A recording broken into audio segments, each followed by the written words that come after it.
Ricardo Quaresma bir dönem Ronaldinho'nun yetenekleriyle kıyaslanan Cristiano Ronaldo'nun bile hayranlık duyduğu bir yıldızdı. Peki Portekizli süper yetenek Beşiktaş'a nasıl transfer oldu? Arap saçına dönen transfer görüşmeleri nasıl sonuç verdi?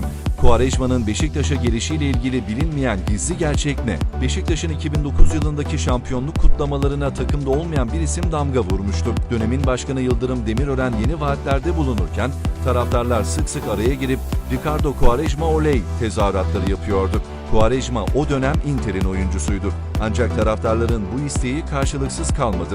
Yaklaşık bir yıl sonra kadrosunu Portekiz çetesine emanet eden Beşiktaş'ın transfer önceliği Ricardo Quaresma olmuştu. Tabii Inter'i ikna etmek hiç kolay olmayacaktı.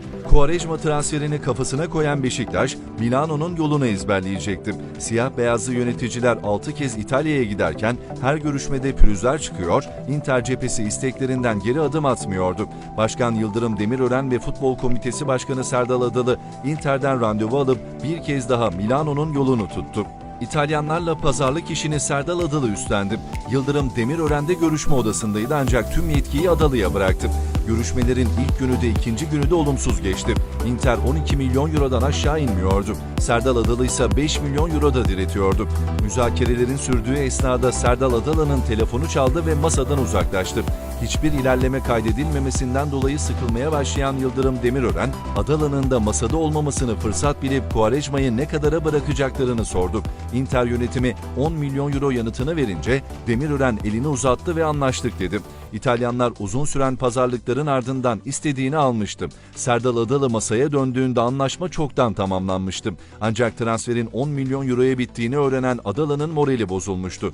Araya girip "Başkanın 10 milyon euroluk teklifi 2 yıl vadeli olacak" dedi.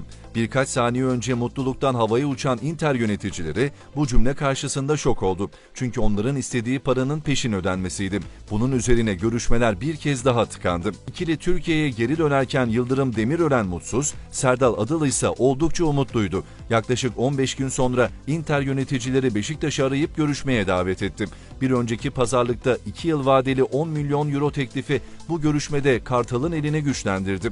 Tarafların bir kez daha sıkı pazarlığı sonrası anlaşma kesinleşti. Beşiktaş 6 aylık ödeme planıyla 7,3 milyon euro karşılığında Quaresma'yı kadrosuna kattı. Beşiktaş uzun uğraşlar sonucu istediğini alırken Serdal Adalı'nın ilk yılındaki Quaresma pazarlığı uzun süre konuşuldu. Barcelona, Chelsea ve Inter gibi Avrupa devlerinden sonra Beşiktaş'a imza atan Quaresma, uzun süredir kendisini bekleyen taraftarların en büyük sevgilisi haline geldi. Siyah beyazlı formayla 3. sezonunu geçirirken yeni başkan Fikret Orman tarafından istenmeyen adam ilan edildi. Kadro dışı bırakılıp sözleşmesi feshedildi. Portekizli ülkesine dönerken havaalanında onu uğurlayan kişi transferinde en büyük pay sahibi olan Serdal Adalı'ydı. Beşiktaş'tan ayrıldıktan sonra önce El Ehli, ardından da Porto formaları giyen Quaresma'nın adı bir kez daha siyah beyazlı kulüple anılmaya başladı. 2015 yazına gelindiğinde siyah beyazlılarda ikinci Q7 dönemi resmen başladı. 1,2 milyon euroluk bonservisiyle yeniden Kartal olan yıldız oyuncu, 4 sezon top koşturduktan sonra bir daha geri dönmemek üzere takımdan ayrıldı. Quaresma'nın Beşiktaş'a transferleri de ayrılıkları da hep olay yarattı. Her seferinde taraftarları ikiye bölse de siyah beyazlıların efsane yabancılarından biri olmayı başardı.